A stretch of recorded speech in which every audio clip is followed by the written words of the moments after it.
Hey, Soul Stories fam. We're about to begin a brand new love journey. Comment where you're watching from so we can see that our Soul Stories family is all around the world. The night wind howled through the towering glass windows of the Whitmore Tower, where Marcus Whitmore's office overlooked New York City, glowing like an artificial galaxy. On his desk, the computer screen still flickered with dry numbers. Stocks, profit reports, ongoing deals. All of it testified to one fact. At 30, Marcus was already one of the youngest tech billionaires in Europe, the conqueror of the software industry, and the man who had acquired a string of startups. To the outside world, he was the tech prince of Britain, wealthy, cold, and never defeated. But in this moment, as the city lights flooded the room, Marcus felt a wrenching emptiness inside. Everything he owned, mansions, supercars, private jets, could not fill that void. He tightened his grip on the whiskey glass, feeling the burning heat slide down his throat. The echo of familiar high heels rang through his memory. Sophia Blake, his girlfriend, a radiant star on the red carpet, her face on dozens of magazine covers each month. Everyone admired them when they appeared together. Yet Marcus, whose eyes were trained to analyze every detail in business, had begun to notice the cracks.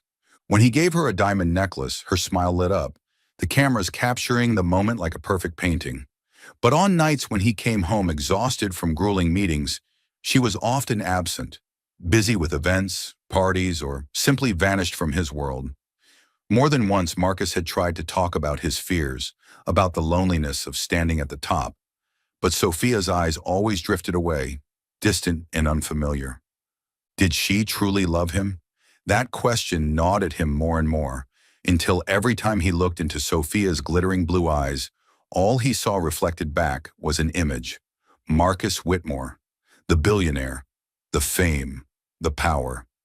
Not Marcus, the flesh and blood man, with scars, weakness, and the fear of being abandoned. He braced his hands on the desk, his heart pounding as if he were about to face the riskiest deal of his life. The thought came suddenly but grew sharper. If he wanted the truth, he had to put Sophia to the test. The phone on his desk buzzed. A text from Sophia, Paris next week. A brand invited me to be the face of their new campaign. Come with me? Marcus stared at the screen for a long time. The invitation sounded sweet, but inside all he felt was pain. If he were to collapse tomorrow, would she cancel her flight to stay by his side? He set the glass down, pulled out his phone, and called an old friend, Henry Collins, his private doctor, and one of the few friends he still had from childhood. When Henry picked up, Marcus's voice was hoarse. Henry, I need your help with something crazy. 2 hours later, in the lavish penthouse, Henry looked at Marcus in disbelief. Are you out of your mind? You want to stage an accident? Pretend you're paralyzed? Marcus silently poured more whiskey, his gray eyes locked on the flames in the fireplace. If Sophia truly loves me, she'll stay, even if I'm no longer the powerful Marcus Whitmore. But if that love is built only on flashbulbs and money, then it will all collapse the moment I lose them. Marcus, Henry struggled to stay calm. This isn't a joke. You could destroy your life, and someone else's. But Marcus only closed his eyes, his sigh heavy. I've lived too long in lies, Henry. I need the truth, no matter how brutal. The room fell silent, the only sound the rain tapping against the window. Henry knew the stubbornness in his friend's eyes. Once Marcus decided, nothing could stop him. And this time, he wasn't gambling in business. He was betting his heart. As night gave way to dawn, Marcus stood at the window. The lights of New York still blazed, but to him they were nothing but a facade. He imagined Sophia's face when she heard the news. Horror? Pain? Or would she simply calculate her next career move? His hand clenched tight. The decision was made. Tomorrow the whole world would believe Marcus Whitmore had suffered a terrible accident and might never walk again. In the darkness, his lips pressed together as if he had just signed a contract with fate itself. A dangerous contract, with the price being his own heart. For the past 3 years, Lisa Hayes had almost blended into the marble walls and vast hallways of Whitmore Mansion. She was there every day, cleaning, setting tables, changing flowers, preparing meals. But to Marcus, her presence was no more than part of the luxurious backdrop around him.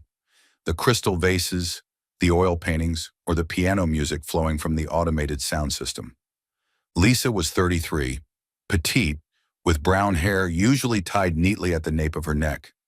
She didn't wear heavy makeup, just a touch of lip balm that brightened her face. What made people in the mansion remember her wasn't her looks, but the constant smile on her lips. A pure smile that could turn the cold kitchen into a warm place. "Lisa, I heard you singing while you were scrubbing the stairs today," a young maid once teased. Lisa just laughed and replied, "If I don't sing, scrubbing 100 steps would probably bore me to death." That cheerful spirit endeared her to everyone. But to Marcus, she was nothing more than a silent shadow. He had never paid attention, never remembered a single detail about her except the name on the staff roster. The day of the accident, the atmosphere of the mansion changed completely. Word spread quickly. Marcus Whitmore, the young billionaire, had miraculously survived a horrific car crash, but might be confined to a wheelchair for life. In the brightly lit kitchen, Lisa froze as the butler told the story. She collapsed into a chair, her flour-dusted hands trembling. For 3 years, she had watched her employer stride through hallways, descend staircases with determination, and move with powerful steps. The thought that those legs might never stand again made her chest tighten. The next morning, when Marcus returned home from the hospital for the first time in a gleaming wheelchair, the entire household seemed paralyzed. The staff exchanged worried glances, none daring to step forward. Only Lisa, still holding a silver tray, quietly approached. "Good morning, Mr. Whitmore." Her voice was gentle yet steady. "I've prepared breakfast. Would you like to have it in your room or on the balcony?" Marcus looked up, startled. In her eyes, he saw none of the pity he'd grown used to from outsiders. Instead, there was a simple, genuine smile, as if tragedy could never take away his dignity or strength. "In the room," he answered, his voice rough. Lisa gave a small nod and turned to leave. In that moment, Marcus realized that for the first time in days, his chest didn't feel weighed down like a stone. That breakfast arrived on a silver tray, sunny-side-up eggs, crisp warm toast, rich black coffee, and fresh orange juice. Everything was prepared meticulously, just as a five-star hotel chef would. But what caught Marcus's attention was a small, folded note tucked under the coffee cup. The slanted handwriting read, "The coffee might be a little bitter, but the new day doesn't have to be. Wishing you a good morning." Marcus's lips curved slightly. How long had it been since anyone had offered him such a simple wish? He watched Lisa tidy the room, her movements quick and practiced. Unlike Sophia, there was nothing performative in Lisa's gestures. When she wiped the table, she softly hummed an old tune in her clear voice. When she adjusted the pillows, she made sure to position them so his back could rest more comfortably. Natural, unforced. Marcus found himself unsettled. Why hadn't he ever noticed her before? This woman had lived under the same roof for 3 years, yet in his memory she was nothing but a vague blur. Now that blur was taking shape, brightening like a painting slowly filled with warm colors. That night, as the city outside pulsed with lights, Marcus sat in silence, staring at his unmoving legs in the wheelchair. But this time, his mind wasn't filled with images of Sophia on the red carpet, nor the roar of the press. Instead, he thought of Lisa's smile as she set down the coffee, of her soft humming echoing in the vast room. A strange feeling spread through him, both calming and unsettling. Calming, because for the first time, he didn't feel completely alone. Unsettling, because he feared, when this deception ended, she would disappear again, like the shadow she had been for 3 years. Marcus exhaled deeply, leaning back. In the dark, he told himself, "I just need a little more time, just a little longer, to truly understand the woman named Lisa Hayes." Late afternoon, the last rays of sunlight streamed through the enormous glass windows, casting a golden glow over the vast living room. Marcus sat motionless in his wheelchair, his thin hand gripping the armrest. The ticking of the wall clock pounded in his head, heavy, suffocating. Then came the sound of high heels echoing in the hall. Marcus looked up, his heart tightening. The door swung open. Sophia Blake appeared, radiant as if she had just stepped off a red carpet. A scarlet Dior dress clung to her figure, her blonde hair curled flawlessly, her face carefully painted without a single flaw. For a moment, Marcus felt like he was watching a movie scene. That woman was his girlfriend, the one the whole world believed loved him passionately. But as she walked closer, an uneasy premonition rose in his chest. "Marcus!" Sophia cried, her eyes widening, a hand pressed to her chest like an actress playing her role. "Oh God, I heard the news and couldn't believe it." "You? Really?" She stopped, her gaze flicking down to the wheelchair before dropping quickly. Marcus caught the hesitation instantly, brief as it was. For a businessman who had read hundreds of expressions in boardrooms, a fleeting pause was enough. "I'm fine," Marcus said softly, forcing calm into his voice. "It's just, it may take years to recover. Or maybe never." Sophia covered her mouth, her shoulders trembling. But Marcus could see clearly. In those blue eyes there were no tears, only the glittering light of an actress lost in her part. "My love, I'll be by your side." "Of course I will, but—" She licked her lips, her voice wavering. "You know next week is the premiere in New York. The contract is signed and I can't cancel. And after that, Fashion Week in Milan. I can't miss it, but I promise, whenever I can, I'll come back to see you." The words fell into the cold air like knives twisting into his chest. Marcus looked at her, a bitter smile tugging at the corner of his lips. The truth was plain. Sophia added a few vague promises. "Be strong, my love. You're my inspiration. I'll always think of you." Then her phone buzzed inside her purse. Sophia glanced at the screen, her eyes lighting up. "Sorry, the director's calling." "I have to take this." She turned away, heels clattering against the marble hallway as she hurried out. Marcus sat frozen, his eyes following her retreating figure until it disappeared beyond the grand doors. Inside his chest, pain surged like a tide, but along with it spread a chilling clarity. The truth was undeniable. Sophia Blake had never loved Marcus Whitmore, the man of flesh and blood. She loved the aura around him, the prestige of the tech prince. When he could no longer stand tall, she vanished like the passing wind. Marcus clenched the armrest, his nails digging into the wood. He had anticipated this, yet the pain still clawed mercilessly. Enough. The charade could end now. There was no reason to live in falsehood any longer. He reached for his phone to call Henry, ready to end the plan. But just then, a soft knock sounded at the door. Lisa entered, carrying a shining silver tray. The warm aroma of freshly baked bread filled the room. She wore a simple apron, her hair neatly tied back, her cheeks flushed from a long day's work.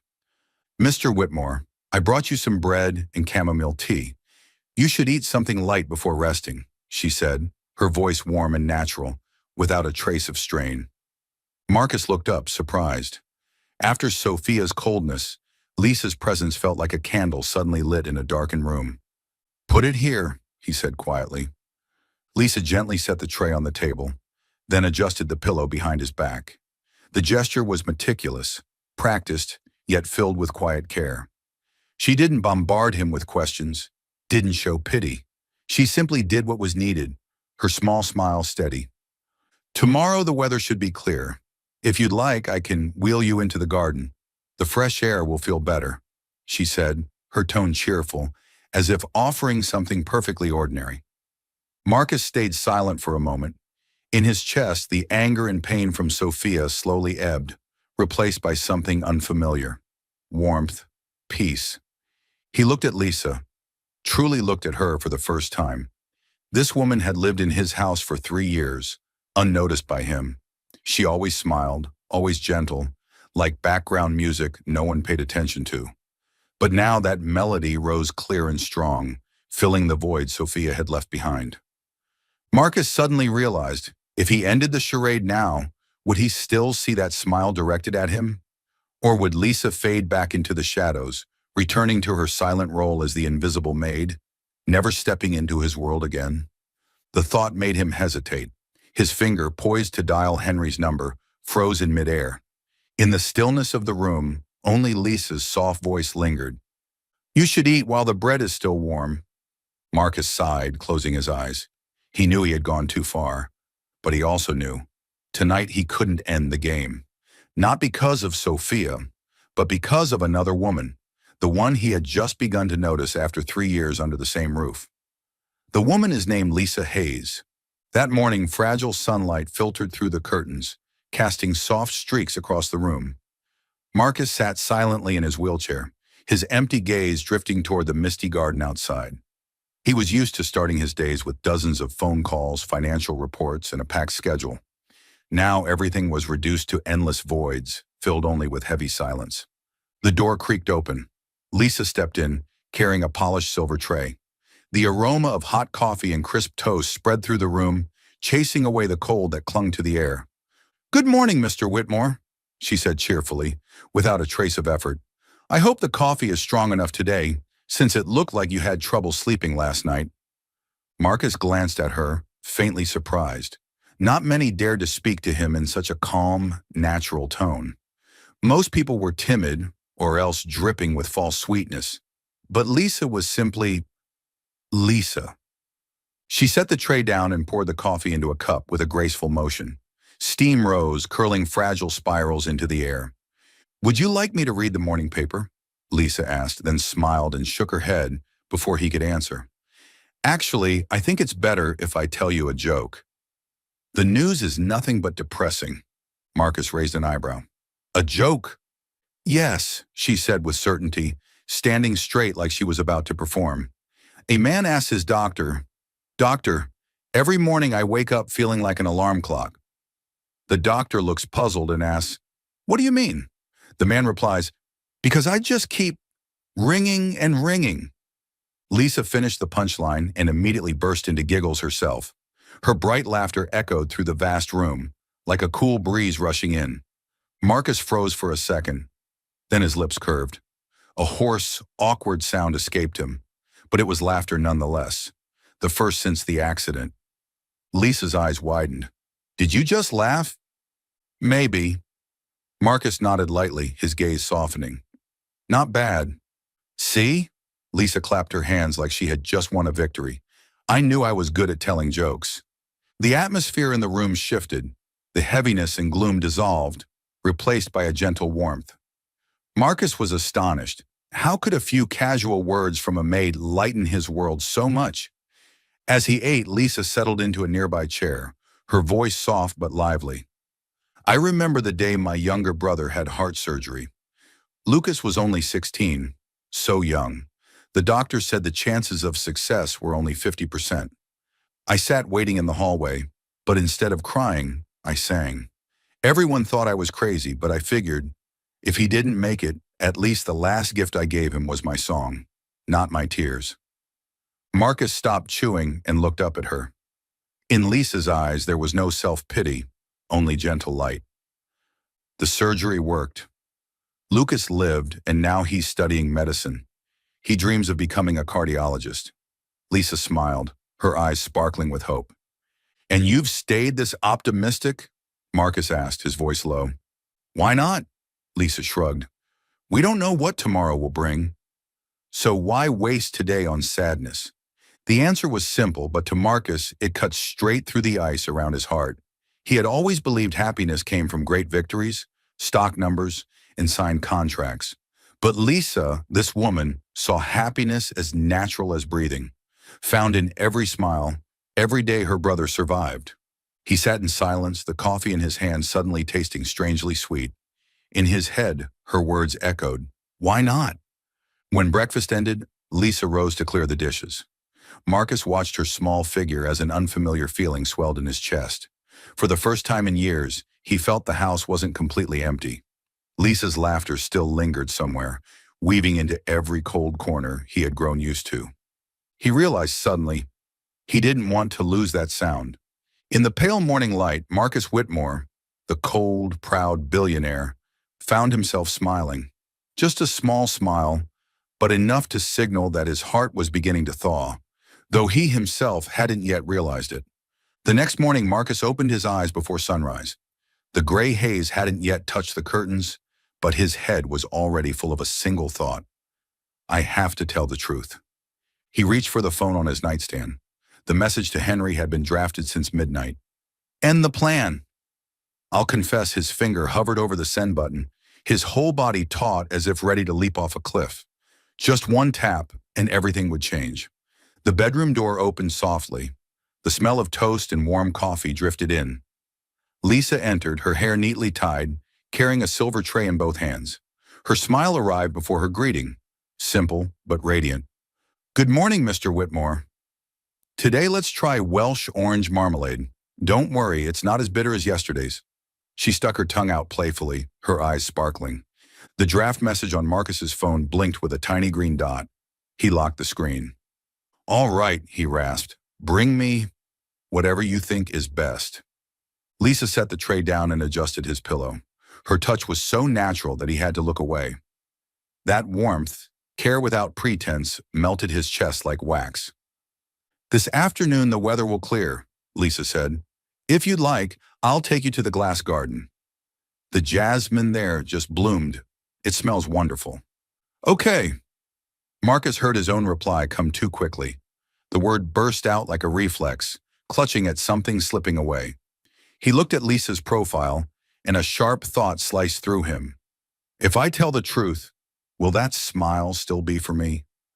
That afternoon, the conservatory glistened green.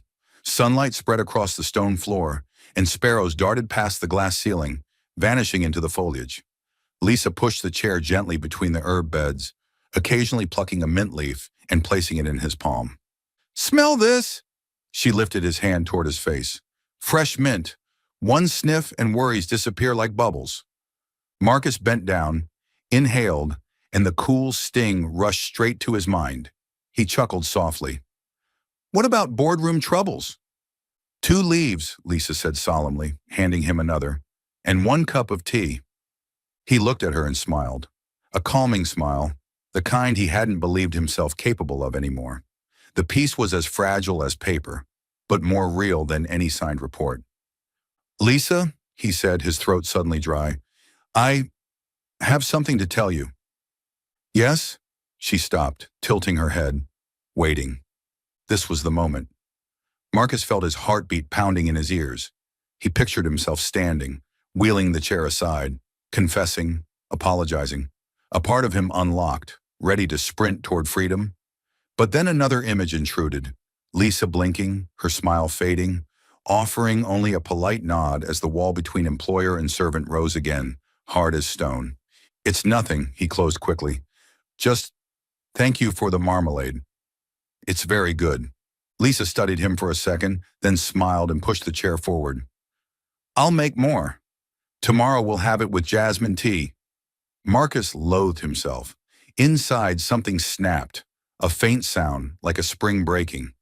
That evening, Henry called. You drafted the message and then deleted it. His voice was firm. Stop tormenting me, Marcus. End this. Marcus paced the room, something he wasn't supposed to do, then dropped back into the wheelchair when he heard movement in the hall. I will, he whispered. I just need a few more days. A few days for what? Henry's tone sharpened. To prolong a mistake? You already got your answer from Sophia. Everything after that is you running from yourself. Marcus said nothing. On the other end, Henry sighed. I know you're scared, but the truth doesn't hurt any less just because you fear it. I'm not just afraid of pain. Marcus stared at the empty air, his voice sinking. I'm afraid of losing the one thing that still makes me feel human. When Lisa smiles, I'm not the tech prince. I'm just Marcus. If I stand up, maybe that smile will step back, behind the line. Henry was silent for a beat. You can't keep someone locked in a dark room just because their gaze makes you feel warm. I know. Marcus closed his eyes. Give me 2 more days.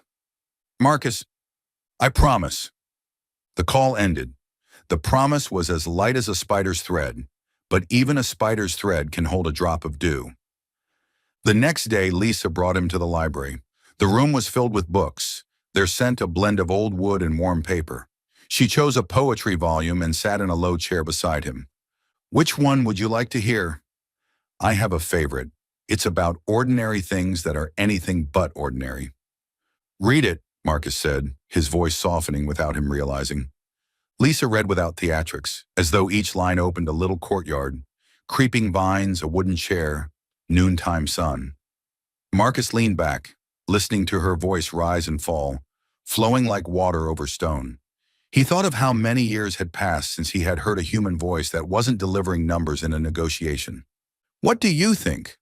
Lisa closed the book, eyes on him expectantly. "I feel—" Marcus searched for the word lighter. "Mmm," Lisa smiled. "That's what poetry is. A ladder for the days you can't climb on your own." He turned away, hiding a smile. "It's not that I can't tell the truth," he thought. "It's that I'm not ready to lose this." Late that night, Lisa stopped by before leaving. "It's going to rain tomorrow," she said. "If you get restless, I'll bring up my guitar and sing a few songs. I promise not to torture you. I'll pick something pleasant." "Bring it," Marcus replied. If I get too foolish, remind me." "Remind you of what?" "Remind me that tomorrow still exists." Lisa tilted her head, her eyes softening. "Tomorrow still exists. That's the best news we get every morning." The door closed. The room returned to the tick of the clock and the shadows. Marcus stared at his phone. The message, "End the plan," still sat in drafts, a confession without a voice. He wondered, where did her kindness come from? From pity for a man who couldn't walk? Or from something deeper? He wanted to believe it was deeper. But what if it wasn't? If he stood up, what would remain? A cruel thought flickered. Hold on just a little longer to test it. He shivered. That word, test, had dragged him into darkness from the start. He couldn't bear turning Lisa into another experiment, but he also couldn't bear losing her at once. He put the phone away and blew out the lamp. In the wavering dark, he heard his own breath, heavy as wet wood. Very softly, as if to the emptiness, he murmured, "I'm sorry, Lisa. Give me one more day." The next morning, when Lisa entered with a guitar slung over her shoulder, it felt as if the room had gained another window. She sat on the carpet's edge and strummed a simple chord. The tune was clumsy, but the honesty in its sound stung Marcus's nose with tears. He couldn't even remember the last time someone sat at his feet and sang, perhaps back when he was a boy in Manchester, in their cramped flat, his mother ruffling his hair after a failed exam. "What do you want to hear?" Lisa asked, her wide eyes on him. "Whatever you like." "Dangerous answer," she laughed, "because I have exactly 3 songs." The guitar hummed. She sang of a bumpy road lined with wildflowers, of a patched-up home that was still warm, of a torn heart that still knew how to laugh. Each lyric moved through Marcus's chest like a hand resting on a wound, not healing it, just holding it still. When the song ended, Lisa looked up. "You all right?" Marcus nodded. "Better than I expected." "Good," she said, standing and dusting off her skirt, "because today I have a big plan. Apple pie. And try not to burn down the kitchen." She walked toward the door, humming the tune again. Marcus watched her go, a sliver of sunlight catching the tips of her hair. At that moment, he knew one thing for certain. The lie was no longer about testing anyone's love. It was only a clumsy fortress he'd built round a fragile flame. The flame called Lisa, because he was terrified life's winds would blow it out. He knew all fortresses eventually collapse, and when they did, they could crush the very thing they were meant to protect. But that afternoon, with Jasmine lingering in the air and the guitar's echo still trembling, Marcus, with all his pride and all his fear, chose to delay the truth for one more day. Tomorrow, he told himself. Tomorrow. New York's night was unusually quiet. Outside the window, mist clung to the street lamps, their glow spreading into faint halos. Inside the vast room, the fireplace burned, shadows of crackling logs dancing restlessly on the walls. Marcus lay back on a long chair, an open book resting on his lap, though his eyes couldn't manage to read a single line. Lisa's voice floated softly into the stillness, warm as water seeping into long fissured stone. "Let us go together when the day ends and the darkness falls." She was reading Yeats, her voice both low and clear. Sometimes she would pause to explain a passage in simple, playful language that made him laugh. The sleepless nights Marcus once filled with the ticking of clocks and the howl of wind through glass were now filled with her voice. "You don't get tired of reading to me all the time, do you?" he asked once, when she paused to turn a page. Lisa smiled, her eyes still on the book. I once sat by my brother's bed for months, reading children's books chapter after chapter until I knew them by heart. I learned that sometimes it's not the story that matters, but simply a voice. Proof you're not alone. Marcus said nothing, but something hot spread through his chest, like embers suddenly catching flame. Some nights Lisa didn't read. She simply sat there in the chair by the window, listening while he spoke. At first, Marcus had been reserved, but then, like a dam cracking, everything he had buried began to pour out. I hate the silence in this house, he confessed. It feels like an unsigned contract hanging there, threatening everything. Every time I walk in, I feel nothing but emptiness. Lisa didn't interrupt, just nodded, her gaze gentle. And there's something else, his voice rasped. I'm afraid of being alone. Standing in the middle of 100 people at a party and still knowing I'm the only one there. Worst of all, no one knows I'm afraid. All they ever see is Marcus, strong, invincible. Lisa rested her chin on her knees, her voice soft but steady. I'm afraid too, but my fear is different. I'm afraid of being lied to. I've seen people say, I love you, and then turn away in an instant. I hate the feeling of being the fool who believed in something that wasn't real. Marcus's fingers dug into the armrest of his wheelchair. Every word she spoke cut into the secret wound he carried. He was lying to this very woman. Day by day, they shared more with each other. Lisa told him about her childhood in Wales, afternoons cutting grass with her brother, or the times she scrubbed floors while singing, just to forget how tired she was. She laughed often, her optimism so infectious it turned hard memories into cheerful anecdotes. Marcus listened, and for the first time realized, beyond the dazzling world he had pursued, there was another world, simple, warm. In that world, value wasn't measured in stocks or mansions, but in love and small smiles. One evening, as Lisa gently adjusted his blanket, Marcus suddenly reached for her wrist. Her small, warm hand rested in his palm. She froze for a moment, but didn't pull away. Their eyes met. In that instant, Marcus knew what he had been denying all along. He loved Lisa, not the wild, reckless blaze he had once mistaken for love with Sophia, but something quieter, deeper, spreading slowly into every corner of his heart. A love that made him feel less alone, that kept the darkness at bay. But the deeper his love grew, the stronger another fear rose, the lie. He had pretended to be paralyzed to test Sophia, but with Lisa, that lie had become shackles.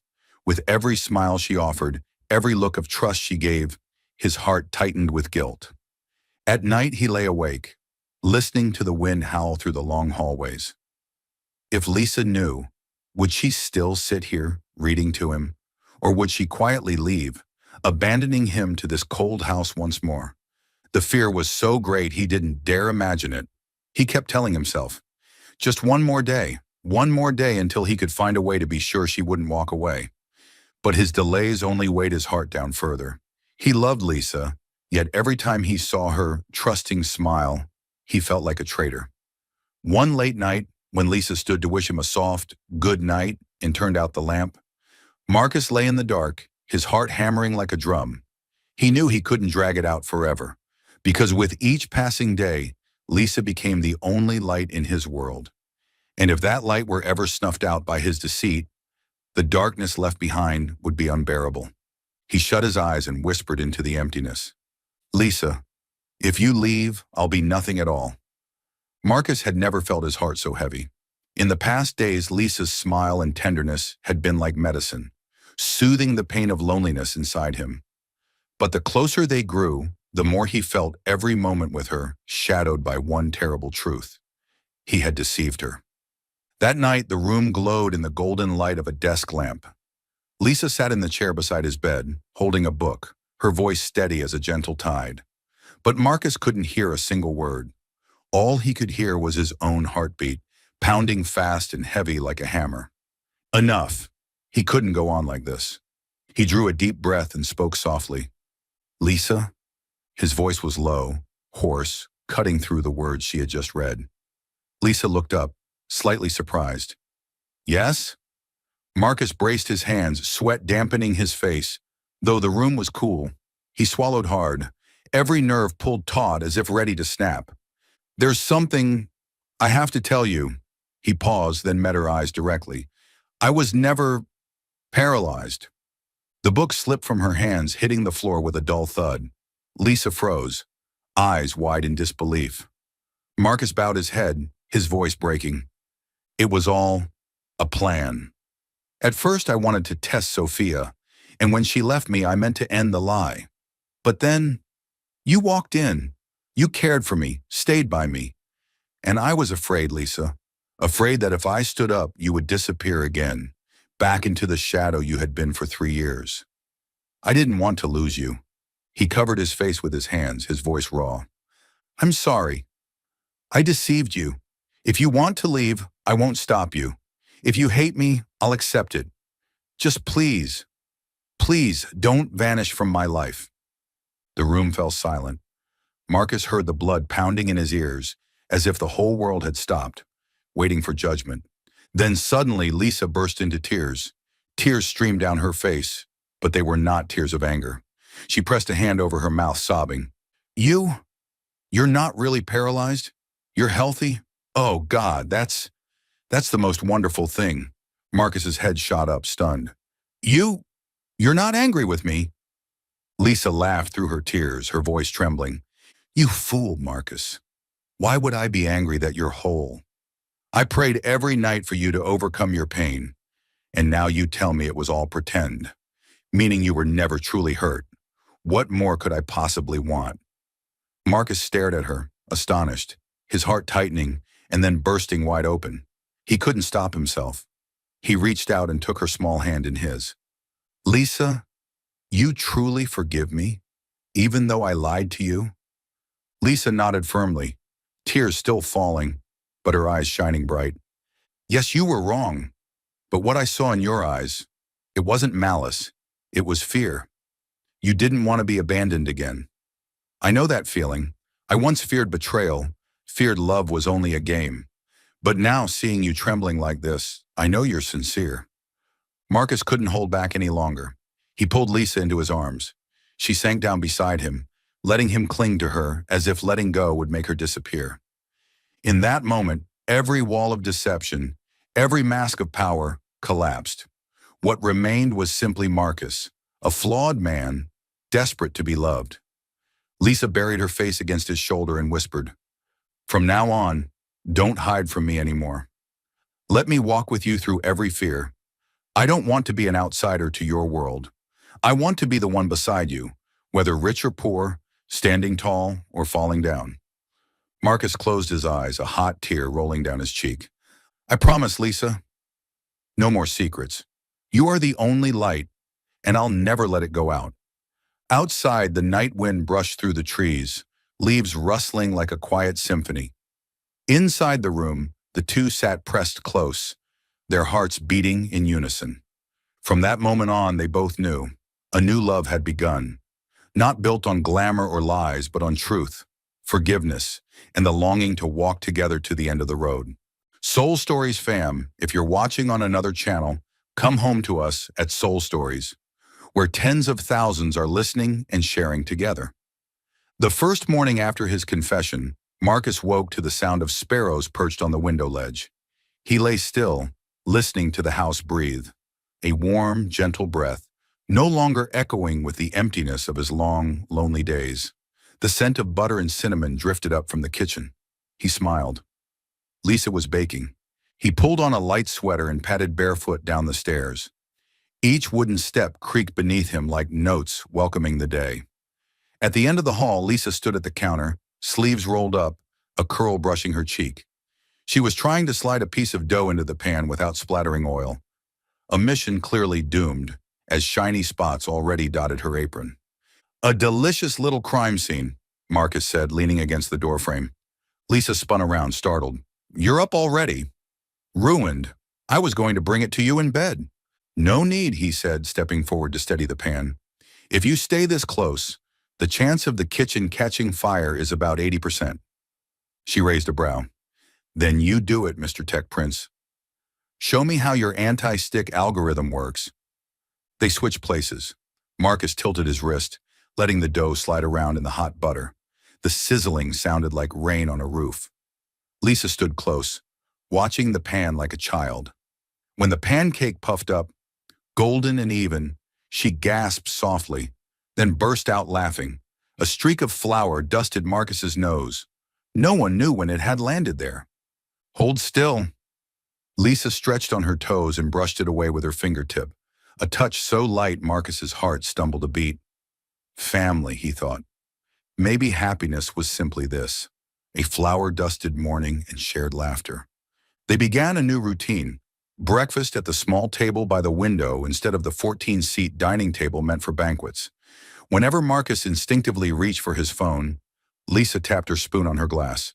Breakfast rules, no stocks, no emails, only marmalade. He laughed and surrendered. Market reports could wait, but not the smile across from him, the sunlight glimmering in her brown eyes. After breakfast came walks in the conservatory. Marcus carried pruning shears and Lisa wore an old straw hat. They talked about everything. The novel she was reading, the bizarre bugs he once fixed at midnight, Lucas's grumpy texts from medical rotations. When they grew tired, they sat on the wooden bench by the jasmine trellis, splitting an apple. Sometimes they said nothing at all, just listened to leaves brushing like whispers. The silence was no longer frightening. It was full in its own gentle way. At noon, Marcus began learning to cook. A man who once relied on chefs now felt nervous over frying a single egg just right. The first time he cracked too early, the yolk spilled out. Lisa gasped. He sighed, ready to toss it. She snatched the spatula. No, look, avant-garde eggs. Not perfect, but adorable. They set the odd plate on the table, snapped a photo, and stuck it on the fridge with a magnet spelling FAM. Lisa promised the rest of the letters. I love you would appear as his skills improved. In the afternoons, the vast library turned into a game room. Lisa invented a treasure hunt of notes hidden around the house, each with a riddle or a memory she wanted Marcus to keep. What's behind the portrait of the woman in the green hat? He flipped it to find. The moment you truly saw me. He froze, smiling widely. Another note in the piano bench. The song you owe me. He sat and played a few clumsy chords, laughing. Yes, a debt and one he would repay. By evening, they cooked dinner together. Marcus wielded the knife with more force than finesse. Lisa shredded vegetables with an artist's touch. She turned on the old radio, jazz swelling through the kitchen. They spun with the rhythm, shoes tapping the floor. Some nights they ate right there at the counter, passing spoons of sauce to each other so they could taste. Flames flickered in the oven, and, Marcus thought, in his chest. Marcus's change went beyond small habits. The rhythm of his entire day shifted. The need to control everything, armor he had worn since 20, began to loosen. When his assistant sent a crammed meeting schedule, he marked a green box. Quiet time. Lisa noticed, said nothing, and only placed a hot cup of tea in his hand. He didn't know when it had begun, but tea had become a ritual, a key opening the door out of the trenches. He started exploring rooms he had once ignored. In the laundry room, Lisa installed a small drying rack. In the music room, he bought a second-hand guitar, its scratched wood carrying a voice warm as a storyteller's. In the living room, he removed 3 chandeliers and replaced them with simple floor lamps. The mansion shed its need to prove itself to the world. Marcus also changed with the staff. He went to the kitchen and apologized to the butler for the days he had made everyone anxious with his rigid schedules and absurd evening silence rules. The butler stammered, "It's all right, sir." Marcus nodded. "I know, but all right isn't the same as, well. From now on, Friday nights you go home early. Saturday lunch? I'll cook somewhere in the back." Someone laughed aloud. Lisa stood by the wall watching quietly. He was learning how to live honestly. One rainy evening, they sat under the porch. Lisa wrapped a blanket around them both, handing Marcus a porcelain mug with a fox painted on it. "From Lucas," she explained. "He said foxes are clever but like to pretend to be fools. I told him you kind of fit the description." Marcus chuckled. "I'll take it. But if I'm a fox who can cook eggs." "Flower-nosed fox," Lisa corrected, glancing at his nose. In the rain's hush, Marcus told her about his mother, The woman who had taught him to live simply in a cramped Manchester flat. He had never spoken of her to anyone in this house. The day she died, he had promised himself he would become the man no one could hurt. That promise had turned him into a wall. Looking at Lisa now, he realized a wall kept the rain out, but also shut the sun away. "You remind me of the smell of her apple pies," he said, his voice rough. "Then tomorrow we'll bake apple pie," Lisa answered without hesitation. "And if it burns, we'll call it the flavor of memory." They laughed, leaning against each other. In that moment, Marcus knew he had opened a door he'd long kept locked. Family was no longer a distant luxury. It was a blanket, a fox-painted mug, the scent of butter a little too scorched but unforgettable. Sometimes amid the quiet joys, Marcus still felt a taut string inside, memories of his lie, of the path behind them. But he no longer ran from it. He told Lisa about the days he stayed silent out of fear. She didn't preach, didn't judge. She simply held his hand and said, "When we're afraid, we do clumsy things. What matters is knowing when to stop and choosing to go on with honesty." He nodded. "Go on." Two simple words, but they felt like absolution. Late at night, instead of checking emails one last time, Marcus wrote tiny notes to answer Lisa's treasure hunt. Behind the portrait of the woman in the green hat, he tucked a promise to look at you every day as if it's the first time. In the piano bench, the song I owe you. He added, "I'll learn, slowly, but I won't stop." Before bed, Lisa left a slim envelope on his desk. No address, no stamp. Inside were 4 letters cut from magazines, spelling family. The missing pieces had finally arrived. Marcus smiled, his eyes stinging. He pinned them to the fridge, the streak of flour still lingering on his nose from that morning. "Leave it," Lisa said when he reached to wipe it. "It's a symbol." "A symbol of what?" "Of a man learning not to be perfect." Marcus wrapped his arms around her from behind, his chin resting on her shoulder. "And of the woman teaching him that." The house, once a fortress of silent nights, was now alive with small sounds. Spoons clinking against porcelain, leaves rustling, off-key guitar notes, 2 people whispering apologies, then laughing. For the first time, Marcus no longer felt he lived in a glass tower, but in a home with a beating heart. Outside, New York still spun with schedules, red carpets, flashing lights. Here, amid warm kitchens and the scent of apple pie, Marcus was learning to speak ordinary words. "Have you eaten?" "Let me wash the dishes." "Don't push yourself today, and I'm here." He didn't know what storm waited on the horizon, but right now, in a house no longer cold, he believed happiness wasn't a peak to climb. It was a road 2 people walked quietly, hand in hand, through butter, rain, and little notes that promised to be kept. News that Marcus Whitmore had appeared in public on his own 2 strong legs spread like wildfire. Some newspapers even ran bold headlines. "Tech Prince miraculously recovers after accident." To the public, it was a blessing. But to Sophia Blake, it was an unforgivable humiliation. She remembered every phone call, every interview where she had pretended to be heartbroken while describing the unfortunate man she would stay with for life. She remembered the moment she left the mansion, feeling relieved at being freed from the burden of a crippled man. And now, Marcus was healthy, radiant, and walking beside another woman, Lisa Hayes, an unknown maid. Sophia felt her blood boil, betrayed, shamed, and worst of all, replaced. That afternoon, the grand doors of Whitmore Mansion flew open. Sophia stormed inside, her high heels striking the marble floor sharply. Marcus was in the living room, laughing with Lisa. The sound of his laughter cut off instantly when they saw her.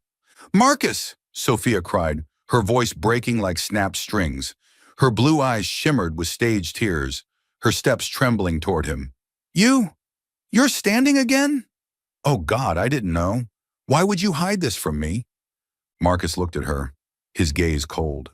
He could have predicted this reaction, the perfect performance of regret from a star who had lived under flashing lights her whole life. "It's over, Sophia," he said quietly but firmly. Sophia flinched, clutching his hand, her voice trembling. "No, don't say that." "I was wrong, Marcus. I was afraid. Too weak to stand by you when you were in a wheelchair. But I love you. Truly love you. Please give me another chance." Tears streaked down her flawless makeup. The scene made Lisa hesitate, stepping quietly back to give them space. But Marcus's eyes did not waver. He gently freed his hand, his gaze shifting toward Lisa, as if to declare, "The woman I choose is not you." Sophia saw it, and in that instant, a bitter smile curved her lips. Later that evening, Marcus left to meet Henry. Lisa stayed behind, tidying the dining room when Sophia suddenly reappeared, leaning against the doorframe. Her gaze gleamed, very different from before. "Lisa, isn't it?" Sophia's voice was honey-sweet. "I need to tell you something, since clearly you're taking my place in Marcus's life." Lisa clenched the cloth in her hands, steady. "If you have something to say it plainly." Sophia stepped forward, her heels punctuating each word. "You think Marcus is serious about you? Don't be so naive. He once spoiled me like a princess. Cars, diamonds, trips anywhere in the world. When I smiled, he would do anything to please me." She paused, a sharp smile on her lips. "And when he grew bored, he staged an accident just to cast me aside. You think you're different? No, Lisa, you're just the new game. When Marcus wants, he'll give you the world. And when he doesn't, he'll find an even crueler way to leave you." Lisa froze. The words pierced her heart like knives. She wanted to protest, that Marcus wasn't that man anymore, that she had seen him tremble as he confessed, had heard his apology from the depths of his soul. But deep inside, another voice whispered, "What if Sophia is right? What if this love is just another performance? And when he tires of it, I'll be the one left behind?" Sophia stepped closer, lowering her voice at Lisa's ear. "Believe me, he'll never change. And when it ends, your pain will be 100 times worse than mine, because you trusted him more than I ever did." Lisa's nails dug into her palms. She didn't answer, but her eyes shimmered, betraying her doubt. Sophia drew back, smoothing her hair, her smile sharp as a blade. "Be careful, Lisa. Don't become a pawn in a game Marcus always wins." The door clicked shut behind her, leaving Lisa alone in the vast room. The ticking of the clock suddenly rang painfully loud. She clutched her chest, her heart racing. The Marcus who had been tender and sincere yesterday clashed violently with Sophia's venomous words. Inside her, trust began to tremble. Ever since Sophia's return, Lisa had not been herself. The mornings that once rang with laughter were now silent. She still prepared the meals, still brought tea into Marcus's study, but the playful jokes, the innocent glances, gone. Her smile was now paper-thin, like a curtain hiding the storm behind her eyes. Marcus noticed the change quickly. Whenever he tried to start a conversation, Lisa only nodded, replying in short, clipped sentences. One afternoon he ventured, "This evening, let's go to the glass garden. I want to hear you sing that song again." Lisa only shook her head. "I have kitchen work." "You should go alone." The lightness of her reply left a crushing weight inside Marcus. He didn't understand why the wall between them, once torn down, had risen again, stronger than ever. Meanwhile, Sophia hadn't stopped. Like a skilled actress, she knew exactly when to appear to plant more doubt. Sometimes she left her familiar perfume lingering in the hallways. Sometimes she sent flowers to the mansion with a card signed only with initials. One afternoon, while Lisa was arranging the living room, Sophia swept in, dressed in another expensive gown, her heels striking rhythmically against the floor. "Oh, you're here too," Sophia said sweetly, though her eyes were sharp as blades. "I just saw Marcus outside in the garden. He was remembering our first gala in Milan. He said, no one had ever made him feel as confident as I did." Lisa tried not to react, but her heart twisted in response. She knew Sophia was doing it on purpose, yet the words stung like acid dripping onto an unhealed wound. Sophia smiled, tilting her head. "Don't misunderstand, Lisa. I'm not trying to compete, but Marcus is a man you can't forget. Believe me, part of his heart still belongs to me." Then she turned and walked out, leaving the thick cloud of her perfume behind, as if marking her presence in a way that couldn't be erased. That evening, Marcus returned late. Lisa had prepared dinner but didn't wait. She simply left his portion in the warming oven. When he walked in, she greeted him with only a faint smile before quietly leaving the room. Marcus watched her go, his chest tightening. He wanted to rush after her, to take her hand and demand the truth, but he didn't even know where to begin. "Are you slipping away from me, Lisa?" The fateful day arrived on a drizzling afternoon. Marcus was in the main hall, just back from a meeting, loosening his tie when Sophia suddenly appeared. "Marcus!" she called, her voice urgent. Before he could react, she rushed forward and threw her arms around him.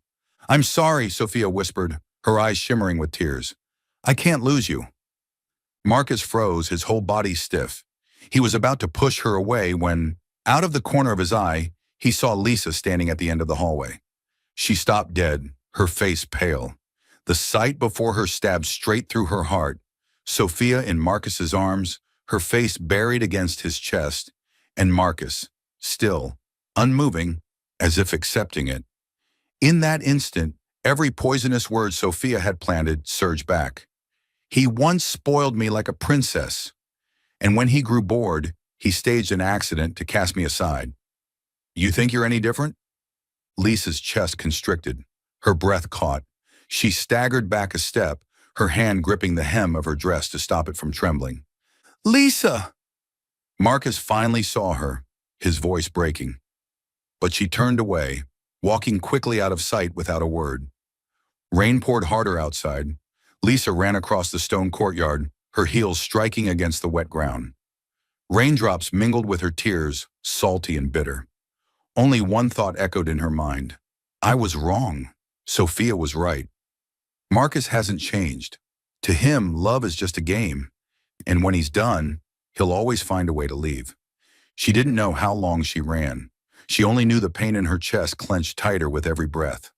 All the trust she had so bravely given Marcus shattered like glass on stone. To stay meant becoming the fool again. Lisa would not allow it. Never again. When the heavy doors of the mansion slammed shut behind her, Marcus stood frozen in the hall. Sophia still clung to his arm, but his eyes were fixed only on the place where Lisa had vanished.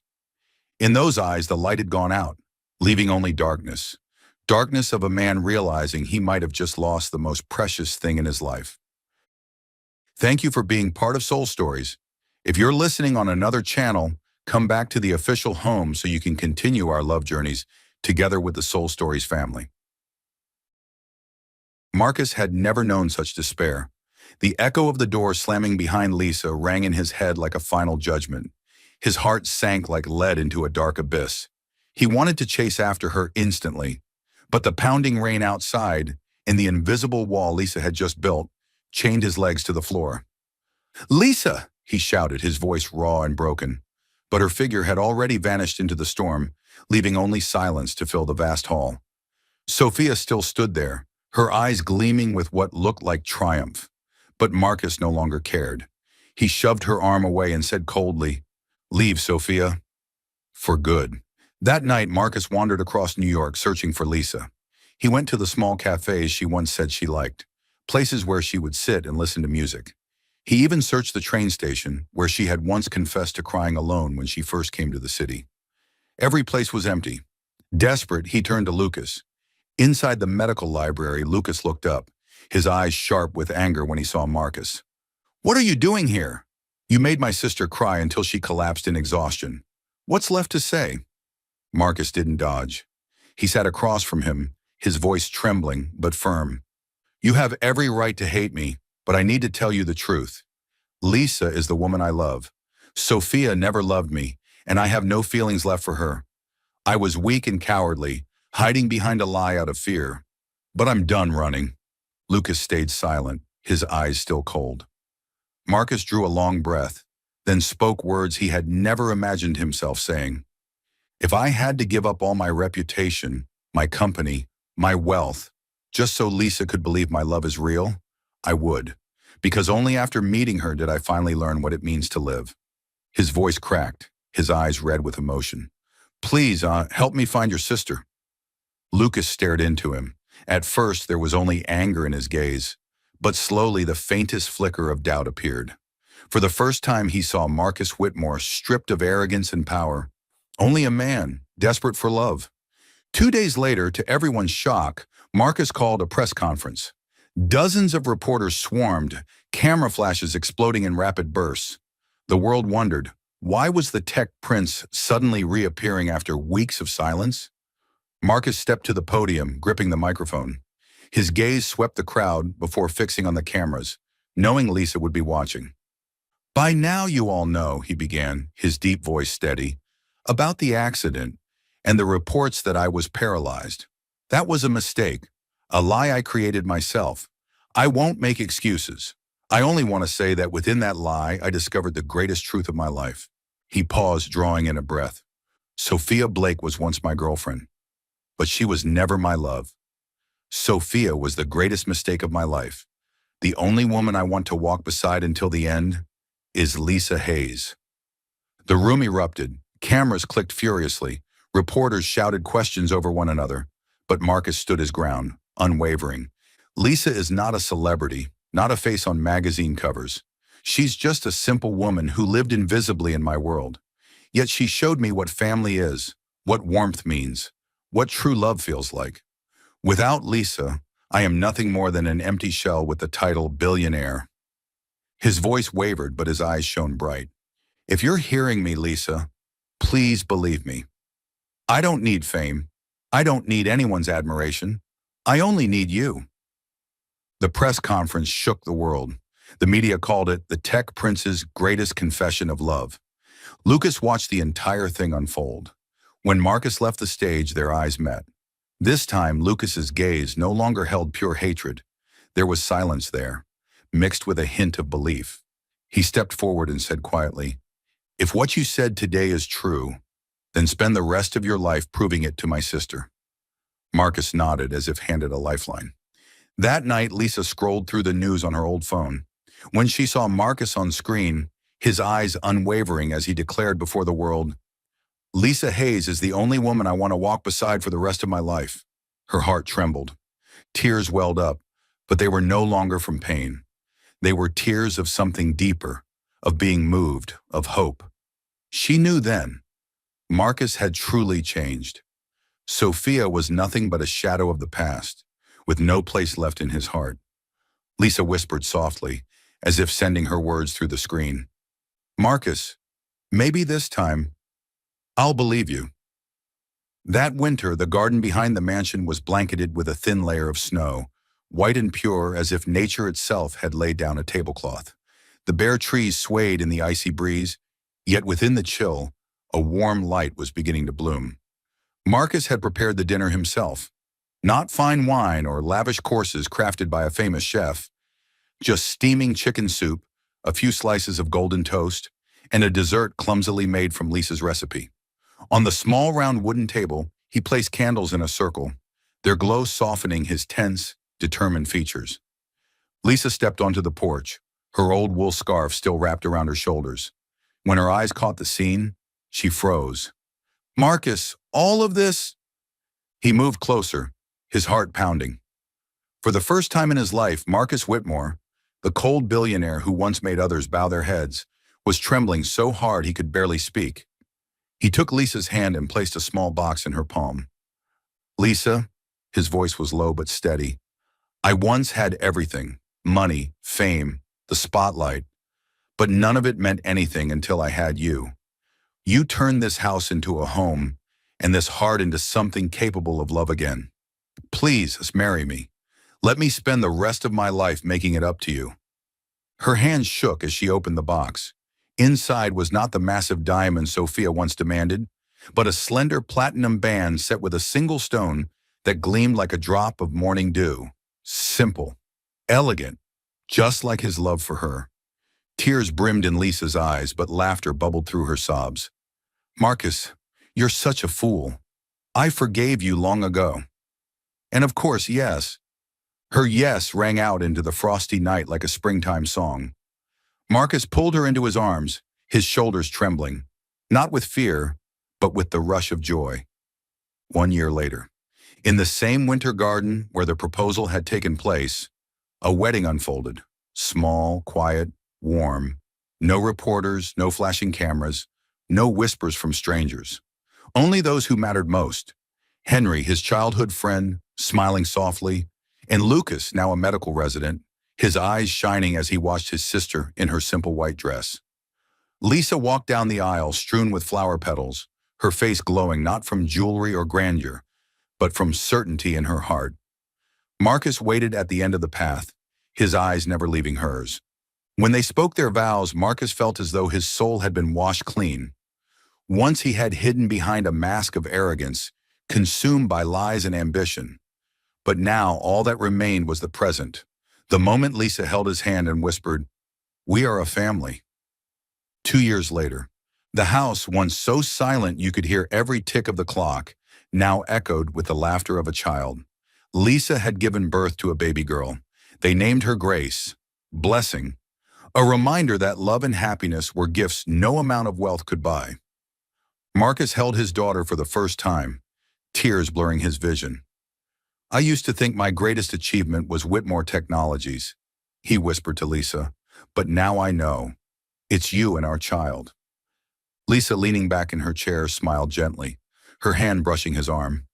"We went through loss, through mistakes, and that's why we can understand just how precious happiness is today." The mansion's walls, once lined with lifeless art, were now decorated with simple photo frames. Lisa laughing while baking, Lucas holding baby Grace, Marcus in rolled-up sleeves assembling a stroller. Each ordinary moment was a jewel he never knew he needed. Every weekend afternoon, Marcus and Lisa took Grace to Central Park. Years ago, it had been the place of heartbreak and misunderstanding. Now it was the setting of joy. They sat together on an old wooden bench, hand in hand, watching their daughter run across the grass. Marcus turned to Lisa. Her face glowed in the twilight, her hair catching the breeze. He whispered, "I once had supercars, diamonds, the brightest lights. But real happiness is just sitting here with you and our child, listening to laughter." Lisa rested her head on his shoulder. "Happiness never needed much, Marcus.